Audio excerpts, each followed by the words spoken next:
All right, Sunday night game. Speaking of the Steelers, they're at Buffalo. This line was a pick 'em, which is what the advanced spread was.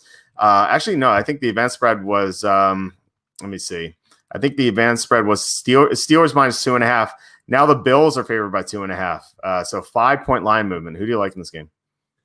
That's a lot of line movement.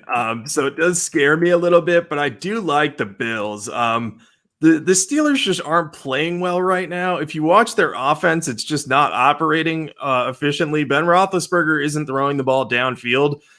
They're just repeatedly running these quick passes to get the ball in the hands of his playmakers. And I don't know if that's to protect Ben from repeatedly throwing downfield because of the elbow injury he had last year, but it's gotten to the point where teams are just sitting on those routes and can either tackle the playmaker as soon as they get the ball, or they just break up the pass, or they drop the ball, because the Steelers have dropped so many passes the last 2 weeks. It has made me very angry. It's like Eric Ebron is just like there, and he has the ball, and it just hits him in the chest. He's like, oh, how'd that happen? Deontay Johnson, all of a sudden his hands are like bricks. It's like that sort of crazy stuff. So, I don't know, and obviously they're going through a lot. Like, they've had a ton of stuff going on with the game movements and like having people test positive for COVID and all that stuff. So they've been navigating that. But I think this game, just as much as it means to the Steelers to have the number 1 seed, I think that they got to work through some issues. And I think that they're going to be in bad shape against the Bills because the Bills' offense is really good, and they're going to be able to move the ball against the weaknesses of the Pittsburgh defense, which they struggle against receivers sometime. And they lost Robert Spillane, and Joe Hayden has a concussion. So that's 2 of their more important defensive players right now, because you're talking about them being down 2 linebackers, and then they're being without their top cornerback against a really good offense. And then I think Sean McDermott will be able to stop the Steelers' offense, or at least slow it down like we saw Washington do. So I'm going to be on the Bills here. I won't go super heavy on it because of the line movement. I do think some of that can be explained by Hayden and Spillane's injuries, though, because I do think they're going to miss this game. Yeah, I usually like to fade these line moves, as you well know. But I think that this original line was way off. Like, when I saw this advanced line, which I look at, I look at the advanced lines every Tuesday, so I'm gonna look at the Week 15 advanced lines tonight. When I looked at this last Tuesday, I saw the Steelers at minus 2.5 at Buffalo. I'm like, oh my god, I can't wait to bet Buffalo. And now the Bills are favored by 2.5. And at the time, I was like, I think the Bills should be favored by about 3. And now we're close to that number. So I'm going to stick with the Bills. I think the Bills match up extremely well against the Steelers on both sides of the ball. Like you mentioned, the Steelers not being able to cover corners very well, and that's going to get even worse with Joe Hayden potentially out.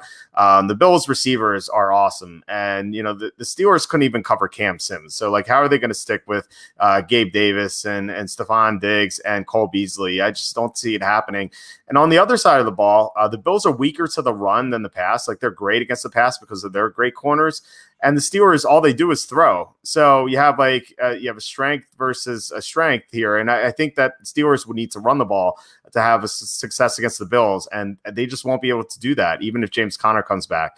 So I like the Bills for those reasons. And then, you touched on Spillane being injured. Like, that's huge because they're already down Devin Bush. So being down 2 linebackers in the middle of the field against, Josh Allen, who can run the ball or throw over the middle of the field and attack it that way. I just think the Bills are just going to beat the Steelers pretty easily here. So I like Buffalo. Yeah, it's interesting because we talked about this in previous weeks, how the Steelers were undefeated, but it really, they didn't feel like an 11-0 team at any point. Like, there were some cracks beginning to show, and they got lucky in some circumstances. And then they finally got unlucky with all the games that were moved. And now it's kind of like they're trying to grip onto that 1 seed. And it'll be interesting to see how they do against the Bills, who are probably the best competition they've faced at least in a while, if not all year. Yeah, I think you're right about that. Even when the Steelers were undefeated, I still had the Chiefs as the number 1 team. Yeah, if you look at the Steelers schedule, I just want to like rattle off the last few opponents they played. Like Redskins, they played the Ravens, who didn't have Lamar Jackson, Jaguars, Bengals, Cowboys, Ravens again, and the Ravens, as we learned, aren't that good. Titans, Browns, Eagles, Texans, Broncos, and then Giants. Like that's their schedule. Like no wonder they were 11-0. Like they're still a good team. Like don't get me wrong. Like I think they're still definitely top 10 team, like maybe top 5, but they were not the best team in the NFL. And I still think this line is kind of like made so like hey, the Steelers are a really good team here. But I think Buffalo is better. Yeah, totally agree. And that schedule, the more you go through it and the more you break down each game, the more you see like, oh yeah, this isn't as impressive as I thought. Yeah, definitely not. All right.